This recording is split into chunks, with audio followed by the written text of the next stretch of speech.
Feeling good, feeling great, feeling good. How are you?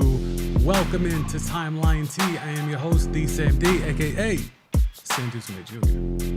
It is a AFC South edition of Timeline T. We're rolling through all the divisions. We did the West last week, AFC and NFC. If you missed any of that, be sure to subscribe to the channel, hit the like button and all that, and you can see that stuff right there from last week. Two Strains put out a clip, working on some other clips. Really good feedback off of that from last week. Gonna continue that as we move on. But today, you're gonna get the AFC South. Thursday, you're gonna get the NFC South. Have a guest pulling up for the NFC South. He's tapped into the Atlanta Falcons. There's a lot of noise being made about the Falcons, so we will tap in with him on Thursday. So lock in. Should be a good one. Gonna be the homie Greg Larner at ESPN Radio out there in Tennessee, in Chattanooga, Tennessee. So he'll be pulling up ESPN Radio, giving us his analysis of the Falcons. He's got a lot of beat writers on this show. He's got some people tapped into the organization, so he'll let us know what it is. Bijan, how's that going so far? And all of that good stuff. But today is about the AFC South. You can see here we got the Jags, we got the Titans, we got the Colts, and we got the Texans. So off rip, before I say a word, let me know who you got winning this division. Consensus is the Jaguars. There's a lot of people that are bullish on the Titans. So let me know in the chat if you're live, or let me know on the comments if you're catching this on the replay. Who do you got winning the AFC South?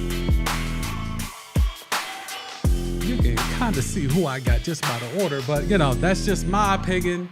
Spitballing, we'll get into the reasons why. Appreciate those that are pulling up. I appreciate the like button being hit on your way in. That supports the algorithm, and I like that. So therefore, I like you hitting the like button. All right, we'll tap in, bring down the bed. Musical production, as always, done by Mayfair's Music. Support him and shout out to him. Okay.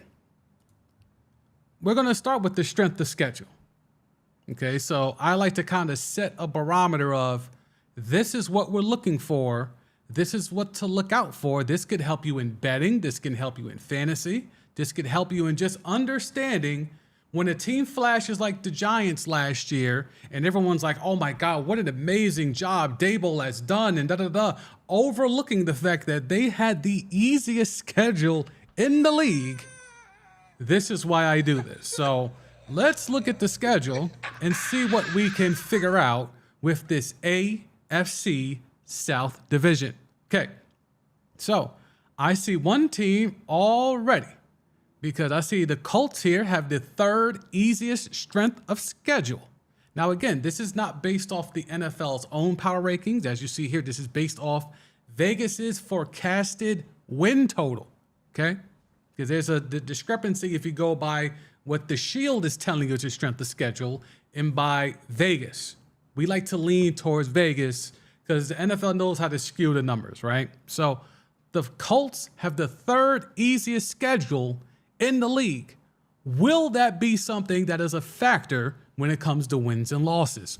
We move on. The Texans have the seventh easiest schedule in the league. Will that make a difference as they are rebuilding on the fly? Then you have the Titans with a top 10 easy schedule. With the ninth easiest schedule, you have the Tennessee Titans. Is that why?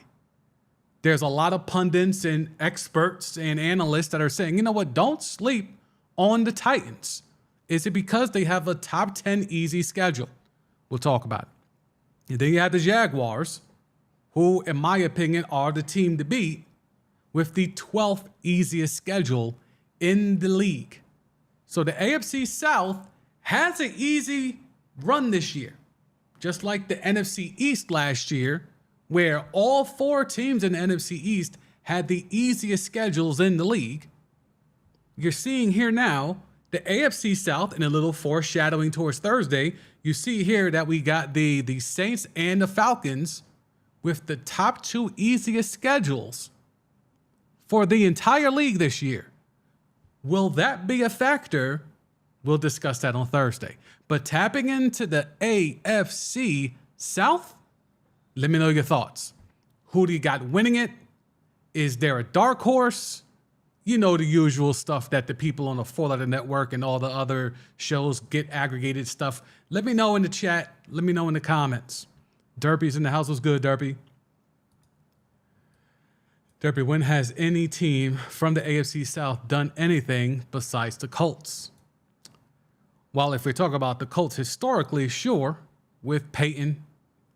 But, I mean, the Jaguars made it to a championship game not that long ago. I don't know if we can tear down the Jags like that, but we could put some slight respect on their name. I'm not the biggest AFC South guy in terms of they're like a powerhouse division, but, you know, you can't sleep on what the Jags have done.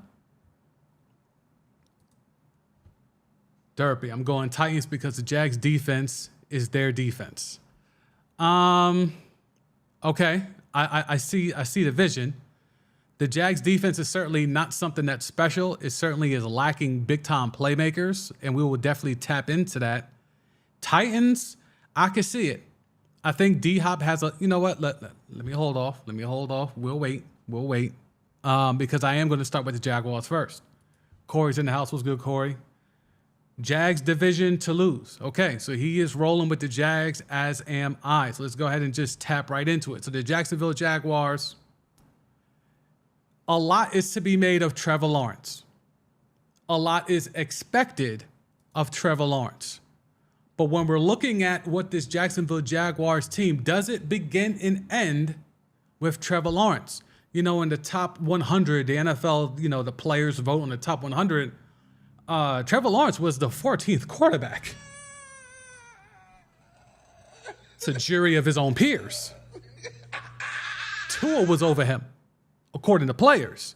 So while Trevor Lawrence certainly looks the part, he was drafted to be the part, and at times he has flashed to show us that he could be the part, is he actually the part? If a jury of his own peers is saying you're the 14th best QB, is that a sign that, you know, maybe Trevor Lawrence isn't what we thought he was? Or is it just players hating? Sometimes players hate. Players are not unbiased. So it could be the hate that people assume Trevor Lawrence is going to walk into this league and be, you know, the next Andrew Luck to come in there and take over and be that dynamic off rip. And it hasn't really worked out that way. We can talk about the bad coaching staffs. We can talk about Urban Meyer. But Trevor Lawrence at times, especially if we want to look at last year, it was a season of two halves for Trevor Lawrence. The first half of the year, he was basura. Absolutely basura. Second half of the year, he was significantly better across the board. And that's what helped propel this offense to be better than what they looked like in the first half, to take this team to the playoffs. Trevor Lawrence, with another year under the belt, Doug Peterson, all of that, you see it here, 9-8. And again, it mentions here, they peaked in the second half. That first half was trash. Now, maybe that's a hangover from having Urban Meyer. Maybe. But the talent didn't change that much from the Urban Meyer year to last year under Doug Peterson. So, as you see here, the Jags spent $260 million this past offseason. That was a year ago. This year, they did not have that type of bread. So they splashed last year with the, you know, the jettisoning of Urban Meyer, and they put a lot of bread up. Now, with draft picks, Calvin Ridley obviously might be the most significant addition. The draft was okay, but I don't see anybody really flashing here.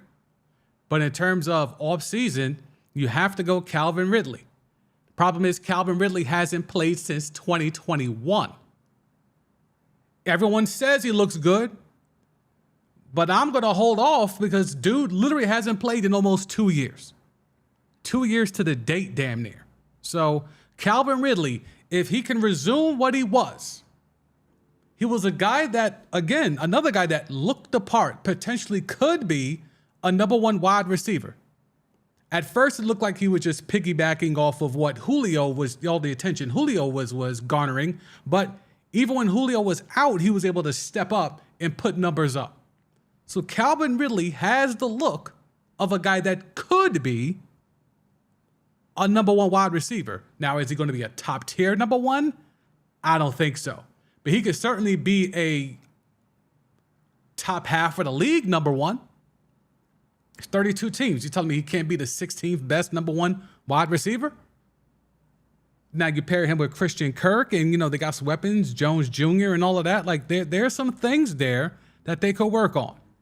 Let's go down to the depth chart here for the Jaguars. So we understand they got Trevor Lawrence. That's their franchise QB for better or for worse. Etienne healthy is a problem. He is dynamic. He is a game breaker. Okay. Now you have Calvin Ridley and Christian Kirk. They were finally able to find something. A team was able to unearth Evan Ingram. Again, this was more in the back half, that second half of the season, but Peterson finding a way to get Evan Ingram involved, that also was a huge key to opening up this offense. So when you have Trevor Lawrence and you have Etienne and you have potentially a really good 1-2 with Ridley and Kirk, and now, you got Zay Jones. But I think the key here is Evan Ingram. When they go 22, it looks good. It looks good to me. Now, offensive line could be a thing here. Offensive line could be a thing here. We know dude who's facing the suspension. He got caught up. But despite that, I wasn't even impressed with the line at that point. It's a run blocking line as opposed to a pass blocking line. So to me, if Trevor Lawrence is going to take a step, the ball's got to come out quicker. The ball has to come out quicker because I'm not sure if this O-line is going to hold up in terms of pass blocking. Run blocking, I think they'll be fine. They do a lot of zone stuff anyway. But in terms of pass blocking, pass pro, Trevor Lawrence got to make sure that rock is coming out quick. And I think if Calvin Ridley flashes like he did in 2021, I think the Jags are open for business. And I think the offense could be so good that it can overshadow what they're lacking defensively. I think that's the biggest bugaboo if you're looking at the Jacksonville Jaguars. Now, Josh Allen, the better Josh Allen, if you will, he's a guy that is really good. Is he scary? Does he command doubles? Is he a guy you have to specifically game plan for? In my opinion, no. But he's earned the right to be that guy on this line. The issue is Trayvon Walker. Will we ever get to see what's expected of Trayvon Walker? High draft position, very raw prospect, hasn't really shown enough to validate the draft position. Inside, I think they'll be fine on the interior. I think the interior. I think Robinson Harris is actually underrated, in my opinion. I've always liked his steez. But I think the problem is Josh Allen will be fine. Trayvon Walker, they need him to be more than fine. They need him to be who he was drafted to be, or at least a semblance of it, because he hasn't even looked to be that. So I think that's where I'm at with the Jaguars. They're going to depend heavily on their offense. The defense, I think their strength is in the back four. Maybe you could throw in the back seven, but I would say their strength is actually in the back four. I like their secondary way more than I like their line. So, I don't think that's a recipe for success, defensive success, but just in the sense of you have to nitpick here. I'm nitpicking, but I think the strength of this defense is definitely in the back four. There's more names up front. On the front four. Linebackers is okay. Olakun is all right. But, in terms of names, there's more names up front, but I think the actual strength of this defense is in the back four.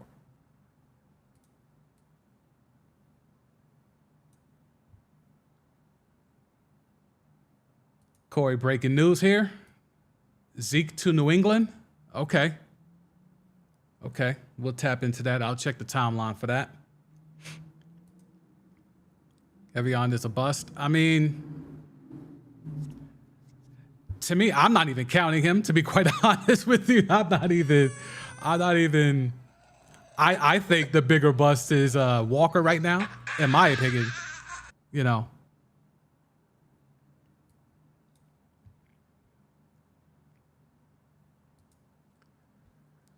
If the strength of the defense is back for the defense to switch cheese. Yeah, because it should be in the front.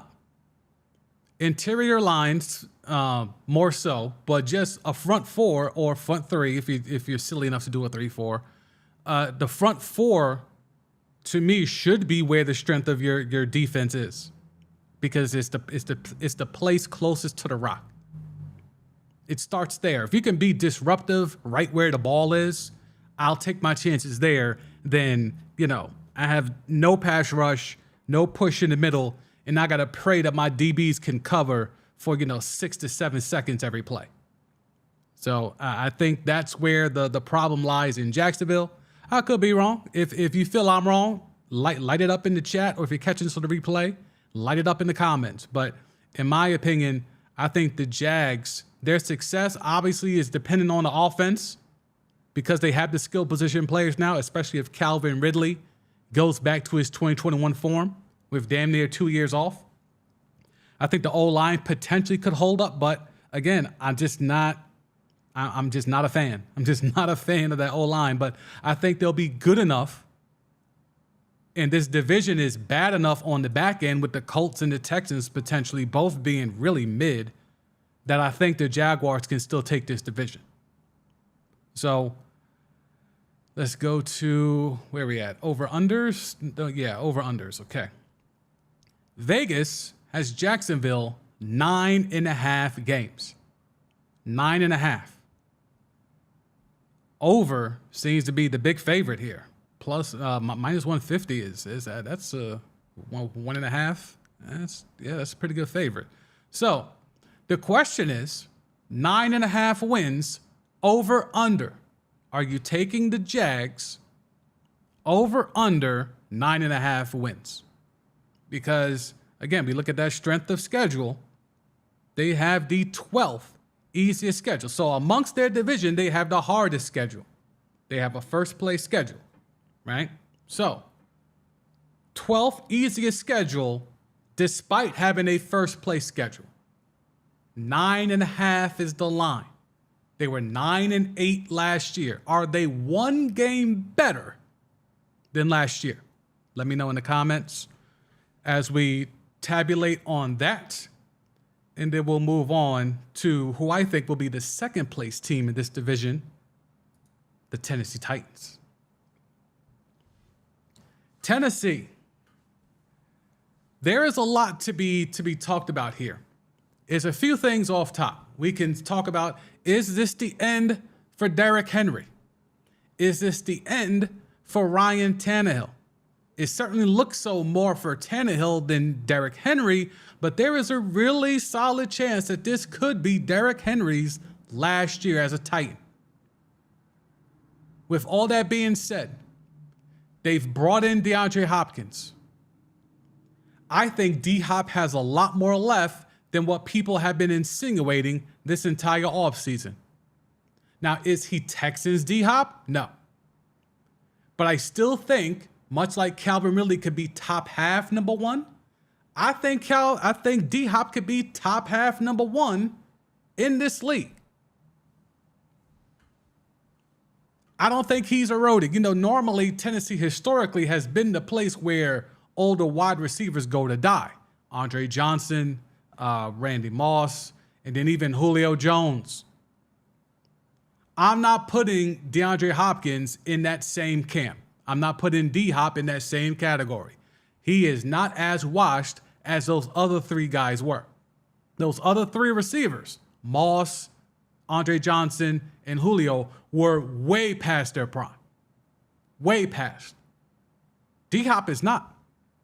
And if you average out the numbers, because again, he got popped for PEDs, so he played 9 games? Only played 9 games or something like that.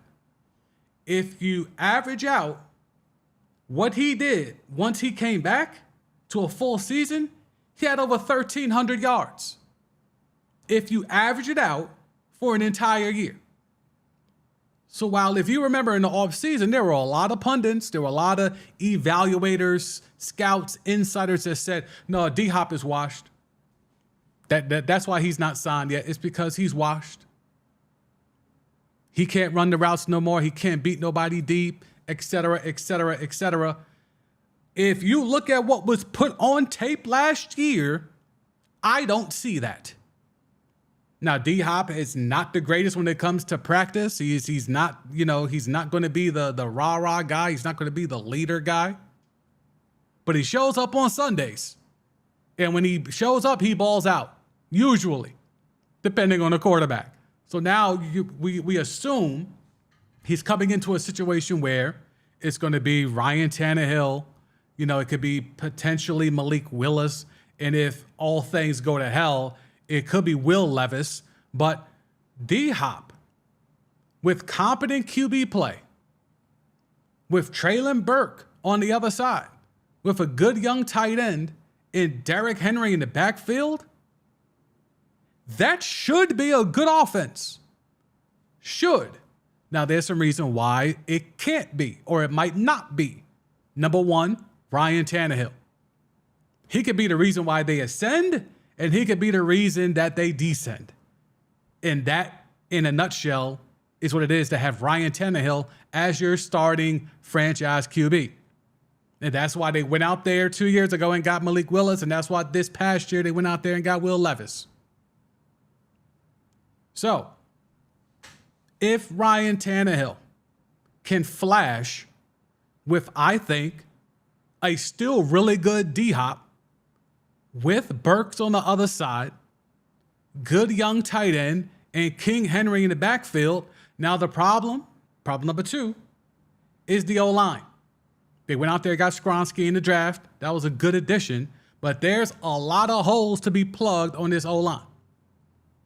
And allegedly, early reports, the O-line has not looked the greatest so far in camp. Doesn't mean that much, but it is what it is.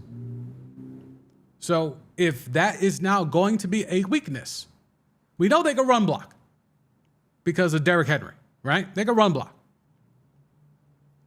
But pass pro, how's that going to work with a makeshift O-line? Now that you have D-Hop, Ryan Tannehill is going to want to throw the ball a lot. They changed OCs, and the OC has promised to be more dynamic in the play calling. Now, on the surface, that doesn't sound like Derrick Henry's going to get 400 touches, but something tells me by the end of the year, D-Hop is going to end up, Derrick Henry's going to end up with his usual 300 to 400 carries. But anyway, OC is promising more balanced offense, more dynamic offense. D-Hop and Burks should be allowed to, flourish. They should be allowed to stretch the field. They should be allowed to get vertical. If they can do that, then I think I like their chances in this division. That's the pathway where I think they can sneak up and, in my opinion, overtake Jacksonville. If Jacksonville's defense is as problematic as I think it can be, or it could be, if the offense can be more dynamic, because I think the defense is solid. They've lost a lot of players, as you see here, but I actually like the Titans' defense. When it comes to who they've lost, I'm not really concerned about too many of this. I mean, Bud Dupree, I'm not the biggest Bud Dupree guy. Robert Woods wasn't doing anything. Taylor Lewan was making too much money.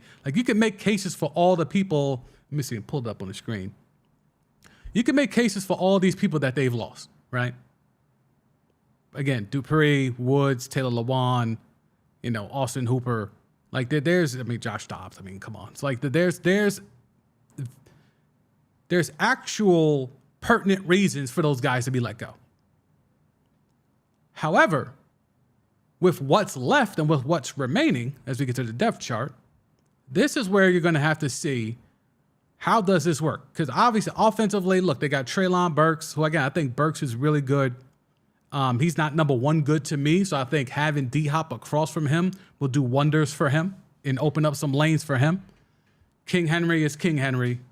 I like the tight end. Okonwu my guy Greg Larner, who I'm going to have on Thursday. He's been selling Okonwu on me since last year. I've watched him. He's good. You would assume, again, the D-Hop factor should open up things, not only in the run game for Derrick Henry, but it should open up space for Treylon Burks, and it should open up even more space for Okonwu. But this O-line, man. I don't know. This O-line is not.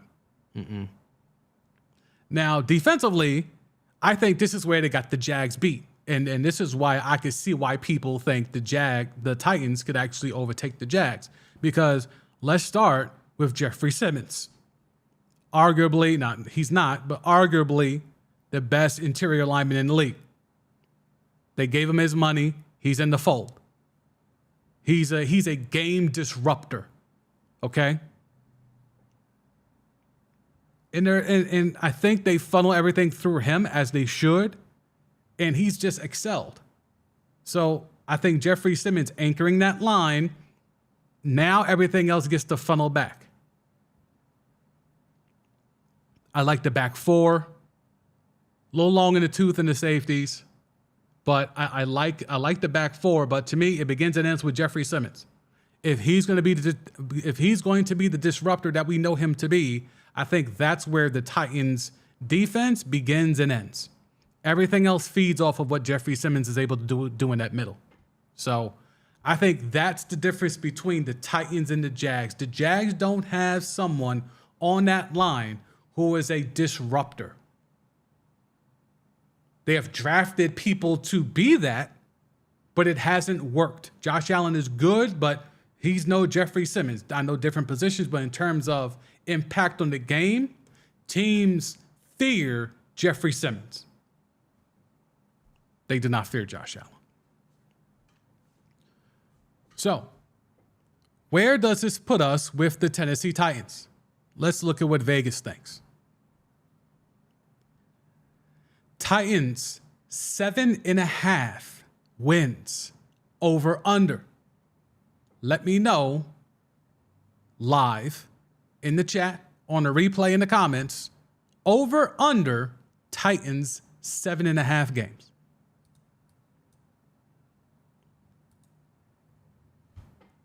Corey's not big on Burks. Okay. Hey, look, you got D-Hop on the other side. I think as a number 2, that's probably where he's more suited to be, in my opinion. So I think he'll do better than you might think as a number 2. Especially, I feel D-Hop is still D-Hop. So the Titans, what was their strength of schedule? With the 9th easiest schedule in the league, according to Vegas, over under 7.5 wins for the Titans. 7 wins last year. Are they one game better this year? I'm going to say yes. I think this is a more doable bet, and you see it's even money, plus 100 for the over. The under is actually the favorite here, so I would actually take that plus money. I mean, it's to me it's a double up. I would go ahead and take the over. So that to me is a little low actually, and I wonder if this line is the same as of right now, because this was done I think before D-Hop signed. I'll double check that, but I believe this was done before D-Hop signed. Scrub 0 in the house. He's got the over. They get the 8. Okay, we're sharing the brain on that one. I agree.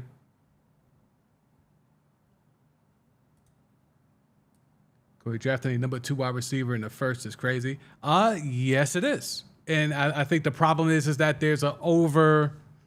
Let me see. What's the right word? There is a word I'm thinking of.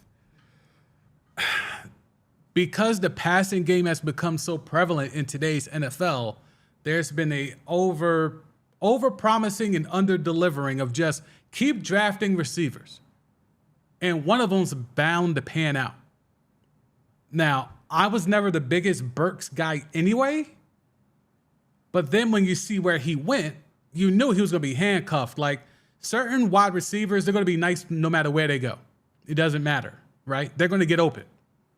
Certain guys need the right QB to accentuate what they do best. And I think Burks falls into that latter category than the former. So Burks needs a good QB. Unfortunately, he has Ryan Tannehill.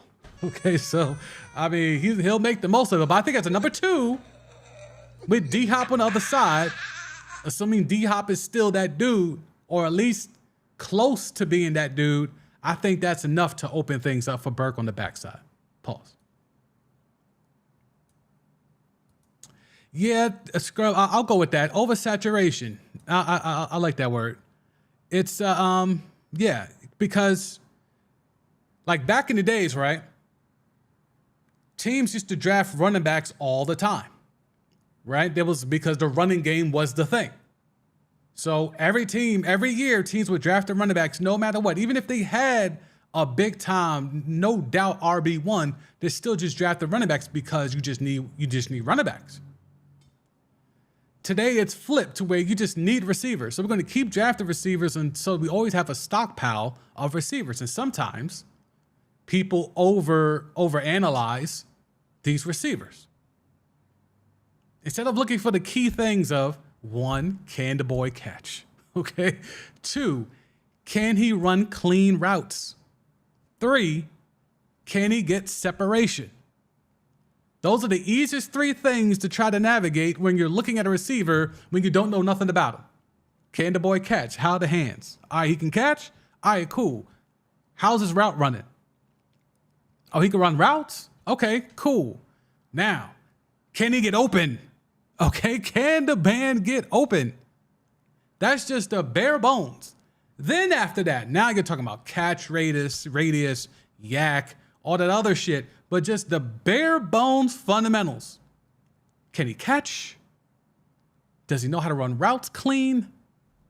Can he get open? And with Burks, I think he only got 1 out of those 3. And that's why there's a whole new regime in Tennessee. When you do shit like that, you're going to be out of a job. So we had that with the Tennessee Titans. 7.5, me and Scrub Zero are taking it over. If that's still the line, I'll see if there's an updated line for D-Hop, post D-Hop signing odds. But if that's still the line, yeah, I'm taking that over. All right. We move from one team that thinks they could be in the mix to another team that is rebuilding to hopefully in the near future be in the mix. The Indianapolis Colts. They had 2 head coaches last year, a lot of changes, and I think they have their QB. Anthony Richardson, from all the stuff that I've read, prepping to do this stream, he looks the part.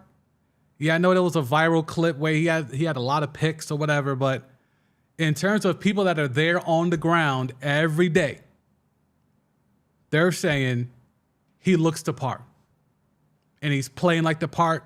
And more importantly, the players believe he's going to be the guy. So I see no reason for Gardner Minshew to even be out there taking any first-team reps. Like, he should not be getting any reps, any first-team reps. The thing with Anthony Richardson is extremely raw. We knew this. We've agonized over it. We've done all the overdraft analyzing of the shit. But more importantly, he was drafted where I think he should. The upper half of the draft, top 5 pick. I think that's exactly where he should have went based off his skill set and what his ceiling is. Now, what the hell else do they have? They have Michael Pittman. He's a guy that is a number 1, but he's not a top tier number 1, but he's a number 1. He's good. The Jonathan Taylor situation. There's been little to no update. He's not getting his money. He's not playing. How's that going to happen? How's that going to work out?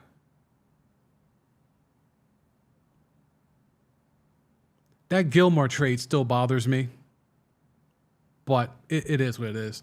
The offense. Let me go ahead to the depth chart. Let's go ahead to the depth chart. As you see here, they've lost some players, but I don't think there's any big losses here. But let's go ahead to...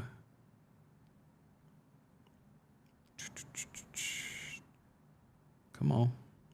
Man, they make you scroll down this motherfucker. All right, there we go. Okay. Anthony Richardson, Jonathan Taylor, Michael Pittman Jr. That should be a really good young nucleus, right?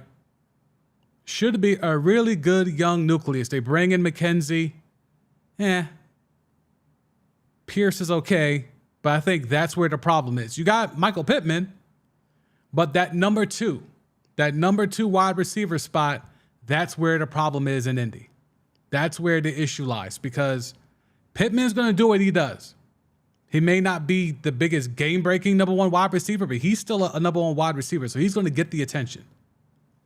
Then you have, if you have Jonathan Taylor, that should be a really strong big three. If you don't have Jonathan Taylor, Anthony Richardson is going to have a lot of problems because they're doing a lot of RPOs. They're basically bringing in the Philly offense with Jalen Hurts and implementing a lot of that, as you would expect with Anthony Richardson. So if he don't have a running game there to balance out with him on the RPOs, this shit's going to blow up, and not in a good way. They need a running back there to make the RPO thing work.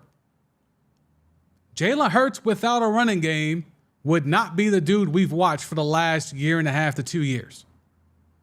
He needed the threat of a running game. Doesn't necessarily have to be one guy, because the Eagles certainly proved that. They had three or four running backs that could all tote it. In Indy, you don't have that. You have one guy, and that should be the leverage to get Jim Irsay to open up the pocketbook. But because he's Jim Irsay, he's still playing hardball. And because Jonathan Taylor was hurt last year, and you could argue from a pessimistic point of view, Jonathan Taylor's only had one big year. This is why they're in this stalemate. Right? But this offense that they're trying to build around Anthony Richardson with Michael Pittman, it can't work if Jonathan Taylor's not there. They did not prepare, like we just talked about. Teams are drafting wide receivers all the time. Teams are not drafting running backs like that, especially when you have a good young one like Jonathan Taylor. So the Colts are going to be in a real dicey situation, and it's going to stunt the growth of Anthony Richardson if Jonathan Taylor's not there. The offense can't be implemented as designed if Jonathan Taylor's not there, who is, pretty solid out the backfield as a receiving running back. He does well in screens and checkdowns and all that. And then you could run the RPO shit with him and AR, but if he ain't there, this whole thing is going to blow up. I don't like what they have at tight ends. Jelani Woods flashed. Mo Ali Cox has flashed, but nothing special. The O-line is more good in name than in actual evidence. Quentin Nelson was supposed to be that dude. Now we see what Zach Martin cashed out on with the Cowboys earlier today. Seems like Zach Martin's more that dude now. But yeah, a solid O-line, but nothing special. Defensively, I'm going to keep it real with you. All I see is just names. I don't know how effective these names are, especially with Leonard coming back. I see a lot of names. I don't know how good this defense actually is. I recognize way more names that I trust on the back seven than in the front four. DeForest Buckner, if this was like 4 or 5 years ago, maybe. But in terms of today, 2023, yikes. But, I'm not going to sit here and go crazy on no damn Colts, but I think if you're trying to navigate what to do with them, third easiest schedule in the league. Again, based off Vegas's forecasted win total. third easiest schedule in the league. Can the defense do anything if this offense, if Jonathan Taylor's, if this holdout shit or hold in, whatever they're trying to call it, if this extends into actual games, if he misses time, can the defense hold it down? Because there's not a lot of help here behind Jonathan Taylor, and there's not a lot of help here after Michael Pittman to help Anthony Richardson. That man gonna be running for his life. He's gonna be running for his life if Jonathan Taylor's not there. Now, why would Jim Irsay put the franchise QB that he just drafted in a situation where he might have to run for his life because he doesn't want to pay for the best player on the team? Just because he's a running back doesn't mean anything. He's the best player on the team. You drafted a young QB who needs a running back to run the RPO, and you don't want to pay the running back. You're serving him up to the wolves. Michael Pittman is a good receiver. He's not a game breaker. There's no bracket coverage for Michael Pittman. So Jim Irsay, I think, in trying to be tough and trying to be a owner's owner or a fan's owner, he's going to disrupt not only the career of Jonathan Taylor, but the career of the man he just took 4th overall. Hella problematic.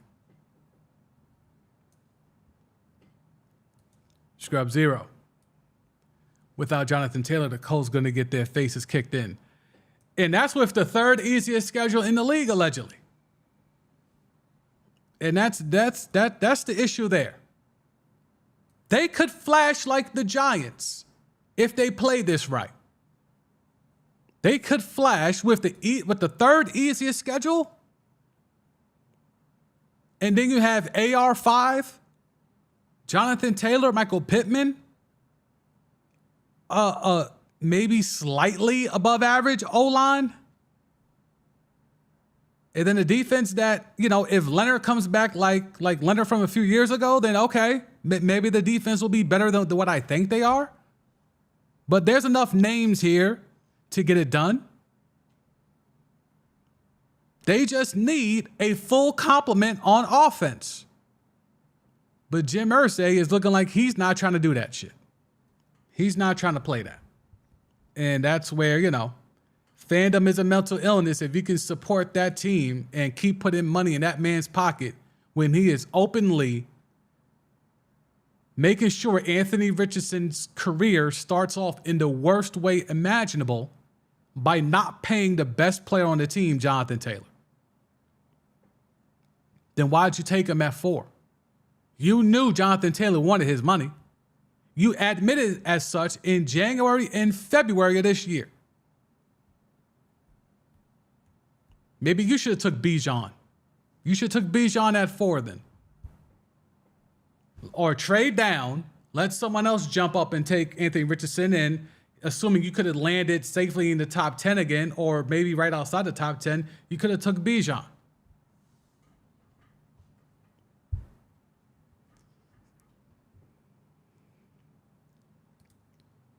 Scrub Zero, Jim Irsay on that same old BS he always been on. Oh no, facts. I mean, he's just like any other owner. He's just like any other owner. Just like any other owner. If y'all can hit the like button, I would appreciate that. Thank y'all in advance. If you could hit that like button, I do appreciate it. So for the Colts, let's check out their over-unders. 6.5 for the Colts.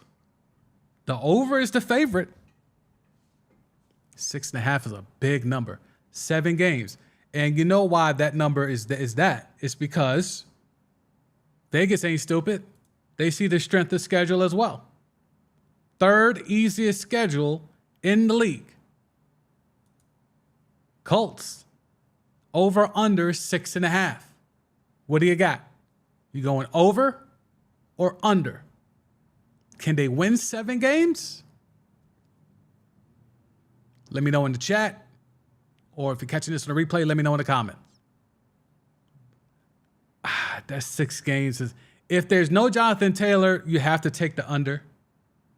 If Jonathan Taylor is there and that schedule sticks to the way that it is,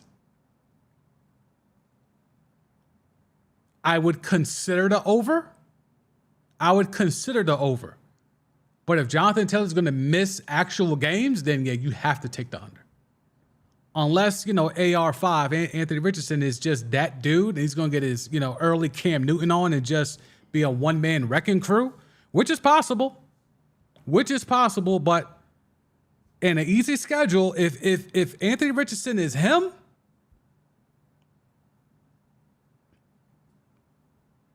I can't do it, though. I can't put money on it. I could wish it into fruition, but I can't put money on it. Corey, taking a running back in the first round is proven failure. That's not true, but we let Corey get his narrative off. Script 0. Yeah, but he has a propensity to shoot his own team in the foot. Talking about Jim Irsay. Without Taylor, I got to take the under. Yeah, I agree. I think if Taylor's not there, there's no way. Again, unless Anthony Richardson is on that Cam Newton shit, that young Cam Newton shit, then we can have that conversation then, and I'll be locked in all NFL season long. So I'll be here. So we'll definitely keep track of that.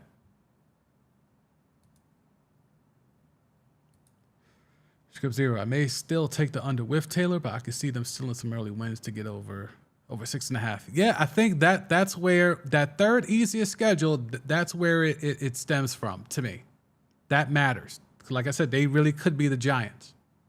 Step up there and flash, and everyone's like, how the hell did this happen? Well, the schedule. They ain't play nobody, but okay. All right, so we got the over. Over if Jonathan Taylor plays. Under if he does not play, or if he misses, weeks. If he misses one game, I think the over could still potentially be in play. But if he's going to miss a few weeks, then the under has to be the play there. All right, and now to the team that has a lot. Let's see, let's get that off. And where is the little button here for that? Let's go ahead and touch on that. Boom, Texans. So Houston is fixing a lot of things, but let's talk about their strength of schedule first. Seventh easiest schedule in the league. Okay. They got a new QB, a new head coach, and a new defensive superstar. I love what they did on draft night. We were here live and direct. That was great. That was fun. With them ending up with the 2nd and 3rd overall picks. Taking CJ and Will Anderson back to back. They've even made some splashes in free agency. A lot of names here. I think the Dalton Schultz signing is a sneaky good pickup for them. When he was healthy, he was very effective, especially in the red zone. Corey could tell you all about that as a Cowboys fan. Robert Woods, sure. Jimmy Ward, I don't know if he's just a name at this point, but certainly if he's, lives up to his past pedigree, that's a good piece. Devin Singletary to back up Pierce, kind of like that.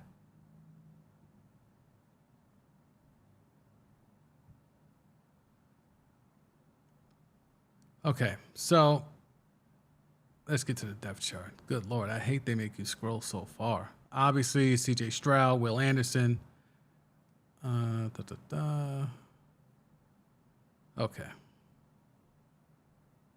Good Lord, so much scrolling. Shit, sorry about that. All right, so young QB, he looks the part. He's played well. Allegedly, there were some early struggles early in camp. Davis Mills looked to be the better QB, but I mean, we all know what it is. We're waiting on CJ to get better, to be handed the keys, and apparently that has kind of transpired over the last few weeks heading into preseason.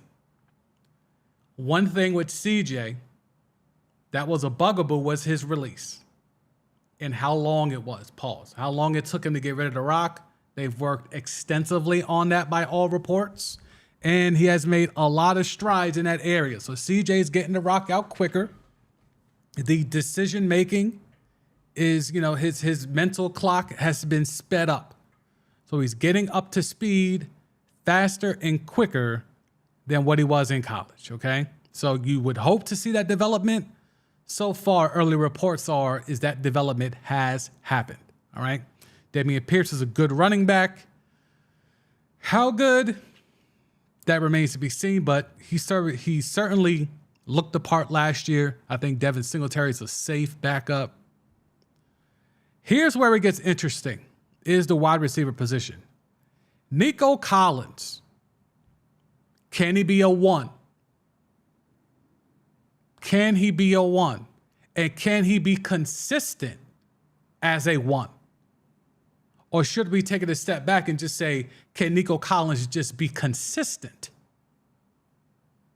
It's a lot there to figure out. Robert Woods is a vet. You know what you're going to get. You know what I'm saying? Nothing special, but he's not a bad player. If he's your number 1, that's a problem. You would like Nico to take the reins as the number 1 and then have Robert Woods as your number 2. Robert Woods as your number 2 is not horrible. And then Michi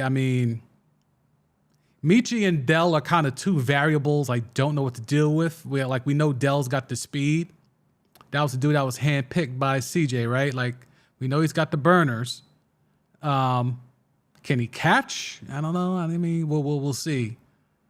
But I think I really like Dalton Schultz there. I like that move a lot. Because, again, young QB, you're going to need someone to, check down. Dalton Schultz could do that. Red zone, big target. He can attack the seams. I think Schultz will be a sneaky pickup there. Sneaky fantasy play as well if you do that type of thing. Let's see here. So here's Corey wanting to have a battle about running backs because in his mind, your running back is only successful in the first round if he wins your Super Bowl. So we are not going to play that game with Corey because that's the answer he wants. Which first round running back has been taken that has won a Super Bowl in a passing league? Okay, so defense is where I think the biggest step has been taken. Obviously, they have DeMeco Ryans as the coach. So that's a thing that new system, you would assume he's going to bring a lot of that Niner stuff over here. They lived in a cover 2 world last year in terms of the Houston Texans defense. It was a cover 2 extravaganza. They played the least amount of man-to-man in the entire league. Okay? Lovey and that cover 2 are thankfully gone. Now we're going to have an actual system that rotates zone and man, mixes it up, does some overload blitzing, things of that nature. The defense here is where I think the biggest steps could be taken for the Houston Texans. While everyone will be seeing if CJ Stroud's the guy, Pierce, is he a one-year wonder? Nico, can he be consistent? I think seeing what DeMeco Ryans can do with this defense, because there's some players here. I like Sheldon Rankings on the inside. Will Anderson, I was not the biggest fan of in terms of taking him like number 1 overall. But at number 3, from everything of people in the campus saying he is a game breaker. The speed off the edge is legit. And allegedly he's got some moves. He's not just trying to get underneath your pads and just run around you. Like, he's got some real moves on the edge. If that's the case, that defense is going to be top tier very fast because you still got Jerry Hughes here. And like I said, I like Rankings. Collins is okay as well. Perryman's not bad. Stingley could be in line to take a step. I think he'll be better in this defense playing way less zone. So the framework is here for a good defense. They were an okay defense last year. They were better against the pass than the run because, of course, cover 2. But on the other side of that, they were horrible against the run because, hello, it's cover 2. So getting that out of there, I think you have personnel that fits what the Texans are trying to do better than what they had last year. But the key is Will Anderson. If he is what I keep hearing about, if he's him, if he's on some Himothy type shit, Texans are out of here. Texans are not going to be, let me just take a peek at their over-under. 6 games. Damn, that's a hard number. Fuck. 6 games. Where they at? 7th easiest schedule in the league. 7th easiest schedule. 6 games. You know CJ's going to have growing pains. If Nico Collins doesn't step up, no team is going to care about Robert Woods on the outside, so they're going to load up in the box to try to stop Dameon Pierce. In turn, that limits what Dalton Schultz potentially could do as a red zone threat, especially. That's tough, man. Over under 6 wins for the Houston Texans. This might be the most difficult one in the entire AFC South. I ain't gonna hold you. This one is really, it's really pressing to me. Because I could definitely see a scenario where CJ struggles. Not that he's gonna be a bust, but CJ struggles because he doesn't have a lot of weapons here. Pierce can run the rock, we know that. Robert Woods he's okay, he's serviceable, but it's really about Nico. Nico's the X factor here. He can open this whole thing up if he could take a step.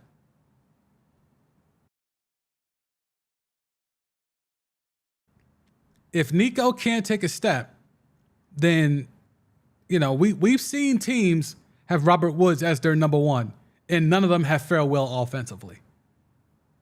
So Nico is the difference maker here.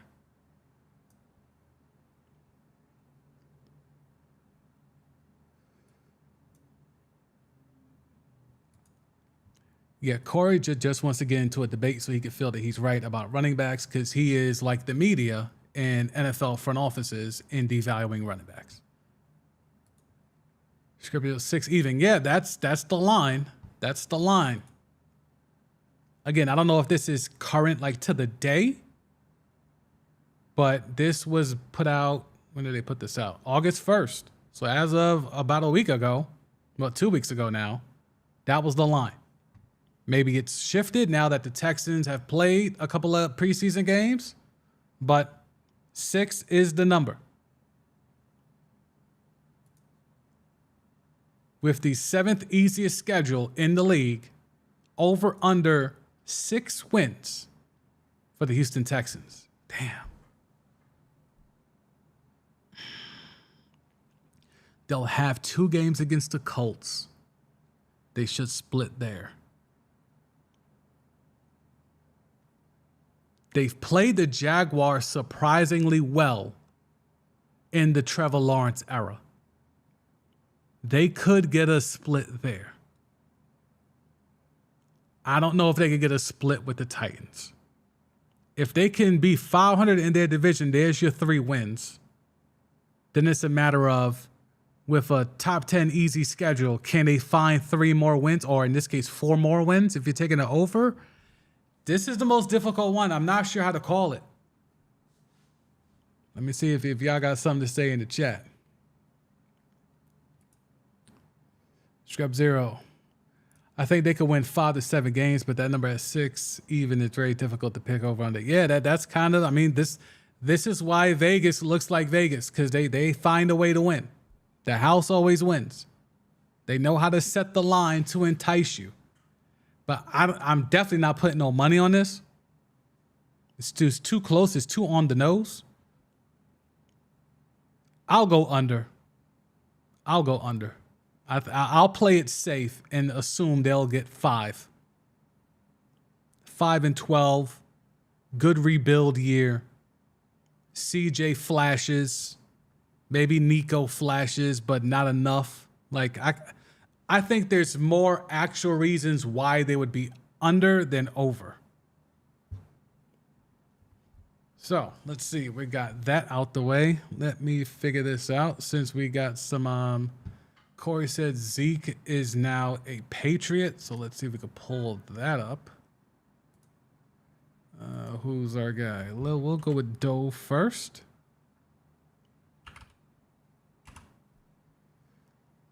Where is he? Come on, Dove. Where are you? There you are. Okay. I do have some thoughts about the Michael Orr story, but I'll be saving that for the podcast. You'll be getting a podcast this week. Okay, so this is the list of the remaining free agents. Now that Zeke is now a Patriot.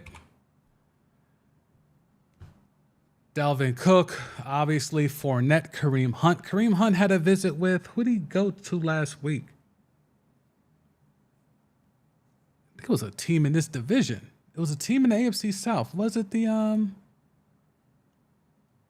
it was either the Texans or the Colts. I forget which team, but Kareem Hunt's been bouncing around, taking visits.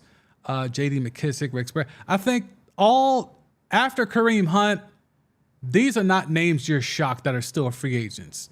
The big three here, now that Zeke is signed, these are the names that you're surprised. Dalvin Cook, Fournette, Kareem Hunt. But let's see the deal that Zeke got.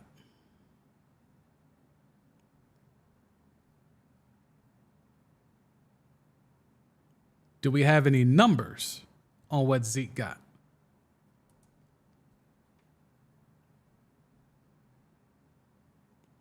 Zach Martin got his bread and a big raise at that. From 13 this year and 14 next year to, I believe, 18 both years.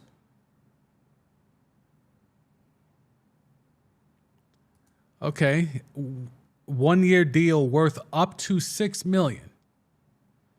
So, okay, that means a lot of funny money. That means a lot of incentives, and that's kind of where he's at now. Cowboys were pretty successful with this former first-round running back. Just saying, Corey. Super Bowl, no, but championship game, we know Dez called it. I mean, a lot of things could have happened if that play is called correctly.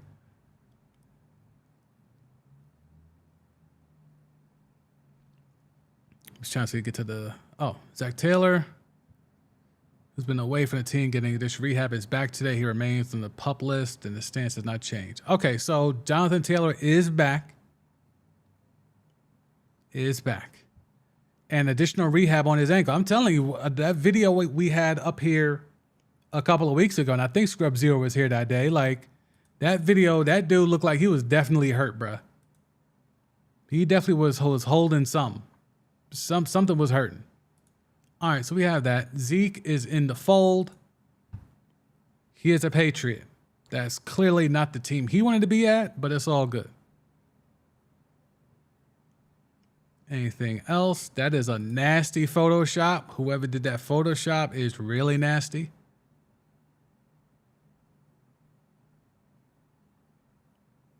Let's see.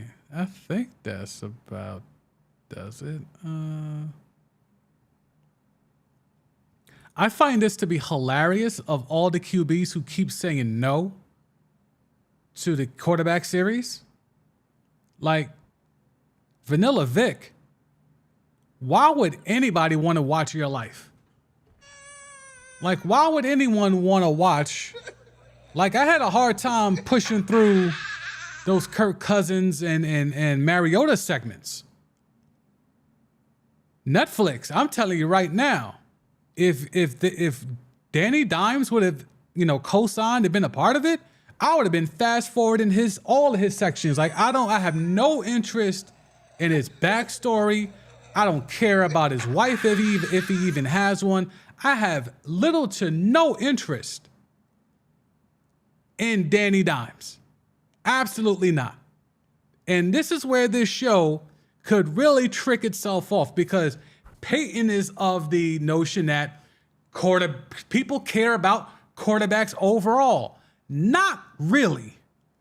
People care about the quarterbacks that matter. You got away with it in season 1 because you had Patrick fucking Mahomes. If you can't get Mahomes to spin the block for season 2, I don't know who else fits the bill. Lamar already said, like, there's a few quarterbacks that are polarizing that I would actually care about. Lamar is one. We already said no. Do I care about Josh Allen? Not really. Tua could be intriguing. Justin Fields, we already said no. I believe Tua already said no. Like, most of the QBs you would want. Oh, he's got a full list. All right, we'll give him the click here. So he's got the list. These are the QBs you would want.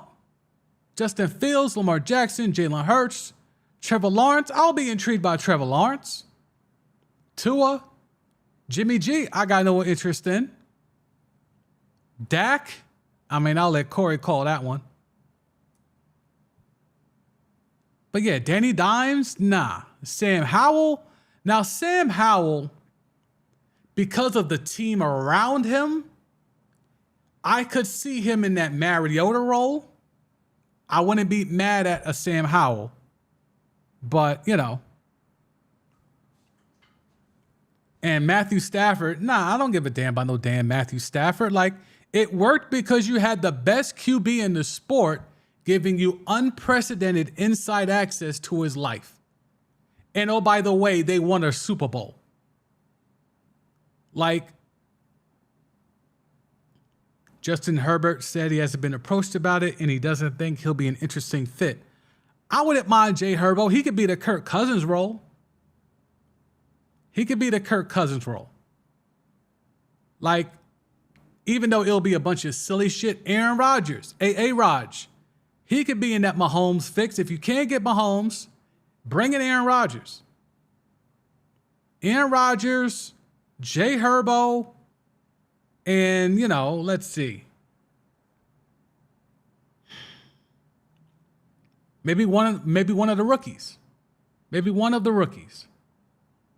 I don't know if Anthony Richardson will do it. CJ Stroud or Bryce Young, I don't know if they would do it. Will Levis might be third string. No one wants to watch that. So I don't know where you go for that. But that's the thing. Like, you had Mahomes. He was the reason why we watched. Then we found out some stuff about Kirk Cousins. Oh, okay, that's pretty interesting. And then, oh, Mariota, less interesting, but okay, cool. But Mahomes was the get. Who's going to be the get in the second season of this quarterback series? Because that's a huge shoe to fill. Not only did you have the best quarterback in the league, arguably the best player in the sport, but he went all the way and won an MVP and a Super Bowl, and there was drama with the injuries throughout. So there was hella content to choose from.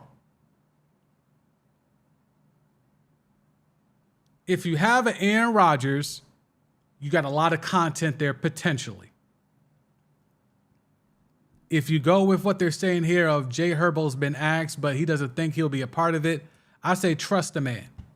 If he's telling you I'm boring, believe him. But the fact that they asked Daniel Jones, I mean, you know that's a hookup from the Mannings anyway. But still, like, the fact that they even considered Daniel Jones is sickening. No one wants that. These five, this is who you try to get. You're probably not getting Mahomes, right? So, sure, Justin Fields, young, exciting. Lamar Jackson, he's the most polarizing QB ever. Jalen Hurts, off a Super Bowl loss, wants that revenge, just got paid. Chicks dig him. It's a lot there. Trevor Lawrence finally shook free of Urban Meyer. Playoff run. a team ascending. Tua, same deal. Battling the concussions, that's a storyline. But the camera's got to be in your crib. And a lot of these dudes don't want cameras in their crib. And I don't blame them. So it was they're lucky to get Mahomes.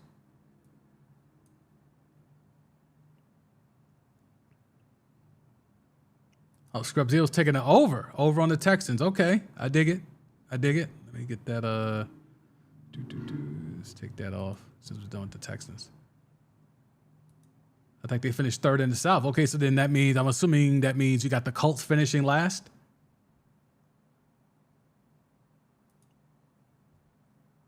Zeke with a crumbling evil empire. Yeah, the Patriots are done, bruh. It's sad. It's the empire of his career and their career all descending at the same time.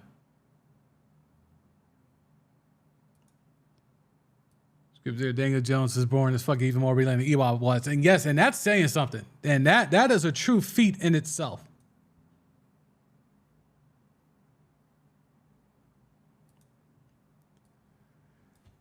Trevor Lawrence would have been intriguing, even Herbert and Rodgers, but that's it for the white guys. I mean, and that's the thing. They've already asked all the black guys you would want to see. The black guys you would want to see, unless it's the rookies, is Justin Fields, Lamar, Jalen Hurts, Tua. Yes, Tua's black. He's Samoan. They're just Samoa. Rest in peace, Paul Mooney. Dak Prescott. Like, they've asked all the black. I mean, the one that they really could shake the table. The one QB. Let me come off this. The one QB that could shake the table. Now, he would never do it. And the league would definitely not allow Peyton to do it. But if they got Deshaun Watson, yo, if they could get Nasty Man on Netflix, they could walk us through the vetting process of the new masseuses. Like, there's a lot that could happen here. Nasty Man, Deshaun Watson. Just saying. Scripts here, heck yeah. Colts last place. Okay. I see that. I can see that. Man, can you imagine Deshaun Watson on quarterbacks? Now I need it. Now I need it. I'll accept Daniel Jones if we got Deshaun Watson vetting new masseuses on Netflix. I'm here for that. Scripts here, D4 would be one heck of a watch. No cap. No, that's it. But the league would never allow it. The Browns would damn sure never. And I think Deshaun's own people would be like, bro, you cannot have Netflix up in here. Bruh, you skated. We do not need no cameras up in here. We do not. I mean, there's still a couple of suits that are like lingering. No. But just for the virality of it, that'd be great. Because there's not that many other QBs left. Deshaun Watson. Let's go through division. Let me pull up the. Let's see. Kyler Murray, as he's rehabbing. Let me show you on the screen. Kyler Murray? No. Desmond Ridder? I mean, the Falcons just had those cameras in their building last year with Mariota. I don't know if they want those cameras in there back-to-back years. Kyler Murray's not going to be back for a while. Can't do that. I don't think you do Desmond Ridder. Josh Allen's not on that list, but he turned it down in season 1. I don't know why that would have changed. But he would be a big enough name if they were to bring him in. Now, he's no Mahomes, but to certain other people that are football fans, some people feel he's on that level. Bryce Young, no. Justin Fields already said no. Joe Burrow, I can't see Burrow allowing cameras in. And the Bengals are notoriously cheap. I I don't see them having cameras up in there either. Deshaun, we already talked about. Dak, I think Dak already said no. Russell Wilson, he could be the Kirk Cousins or the Mariota role, depending on how you feel about him. He could be either role. Jared Goff, he could be the Kirk Cousins role. Jordan Love, could it be Mariota? CJ, I don't think they do it. Anthony Richardson, I don't think they do it. Trevor already said no. Jimmy G already said no. Stafford said no. Justin Herbert says he's boring. Tua said no. I don't think you spin the block on Kirk. No one cares about Mac Jones. Derek Carr on quarterbacks. He could definitely be the Kirk Cousins role, maybe even the Mariota. So we got Derek Carr, Jared Goff, and that's about it. All right, let's get down to the bottom here. Danny Dimes already said no. There's no from Aaron Rodgers. If you do Aaron Rodgers, Derek Carr, and who was the other one? And Jared Goff, that's not horrible. That's not great. I'm not tuning in every week unless you're telling me Aaron Rodgers is doing shrooms on Netflix. But, you know, you can pitch that to the wider audience.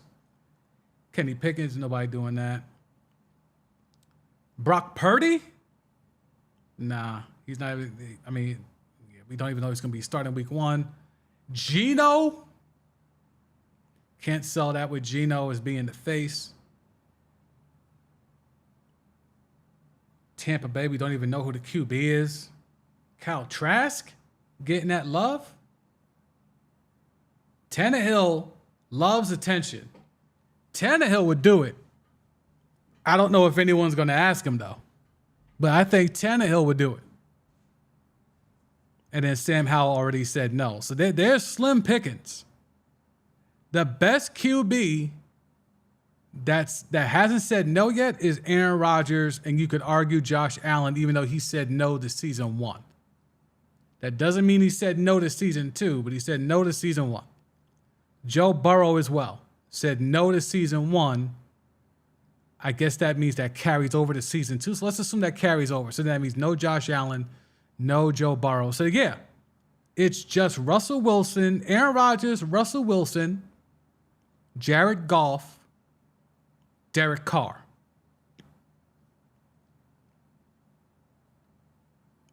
Not a great bunch. Not a great bunch.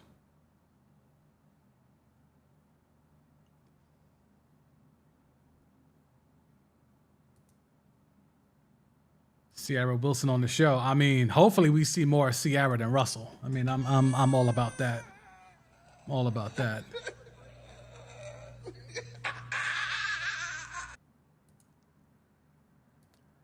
Corey, drafting and extending Zach set Dallas franchise backwards.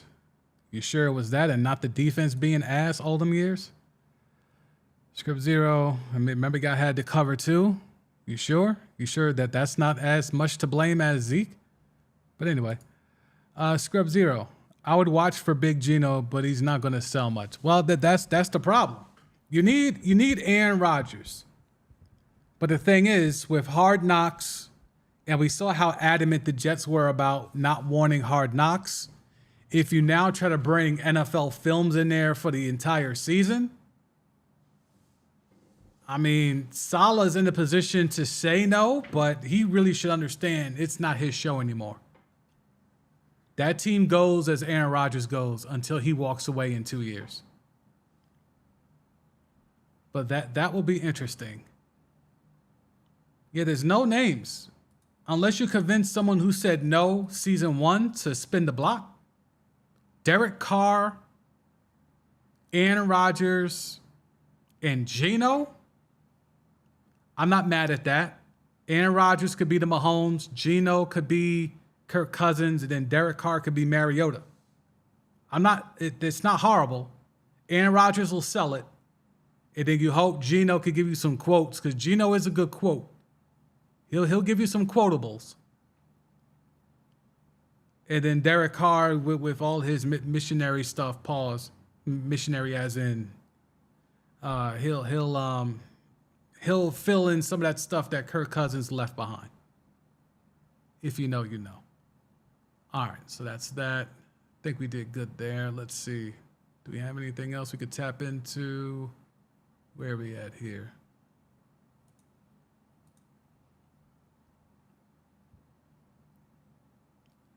T. Higgins doing T. Higgins things. Is Gesicki done? Left practice early. He was holding his arm as he left. Gesicki flashed, man, but he might be a flash in the pan.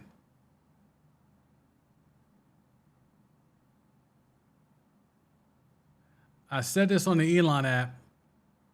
Peyton Manning is returning to Tennessee to teach classes as a professor. I'll just say this one thing. I said it on the Elon app. Peyton, whatever you do, just stay out the gym. Stay out the weight room specifically. If you know, you know. Don't you step 1 foot in that weight room. All right. I think that'll wrap it up for me here. AFC South. That was pretty good. I enjoyed that. We got the NFC South coming up. That'll be on Thursday, 5 p.m. Eastern. Y'all see it here. Strength of schedule. Saints and Falcons with the easiest schedules in the league.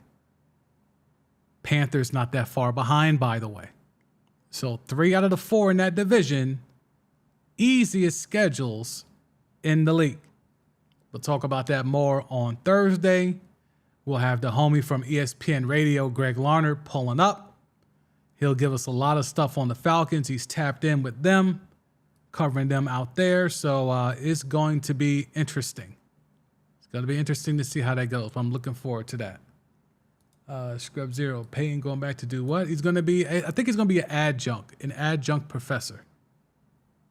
Let's see here. Where is it? Where did it go? Did I lose the shit already? Probably. Again, this is a horrible Photoshop. Who did that? Who mans is this? Who mans did that? Peyton. There we go. Yeah. The College of Communication and Information has appointed Manning as a professor of practice. He will join select classes during the academic year as a featured expert and work alongside the college's faculty to provide learning experiences for CCI students at Tennessee. So the College of Communication and Information. So essentially, I'm going to assume this is their media program. So because of Omaha Productions, now he gets to go be a media teacher, a media professor, essentially. What a world. What a fucking world we live in. Man's used his name and did basically a YouTube live stream on ESPN and is now going to be a professor teaching others how to do that. It's a lot easier to do that when you're Peyton fucking Manning. It's a lot easier to start a production company and leverage that to get a deal with ESPN when you're Peyton Manning. How are you going to teach that to the students? Go be a Hall of Fame quarterback with a couple of Super Bowls and then go start a production company. Yes, everyone walking out of Tennessee, out of the University of Tennessee, can do that come graduation day. Silly. Absolutely silly. Anywho, I will leave y'all on that note.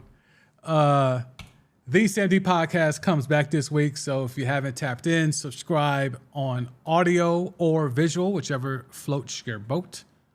Yeah, we'll tap into that, and I will see y'all Thursday. Thursday, NFC South. It's a lot to get into. I'm really looking forward to that one. That division has a lot of storylines. Looking forward to tapping in. So for the AFC South edition of Timeline T, I am your host, the Sam D, a.k.a. Sam Duzme Jr. I'll catch you on Thursday. Peace.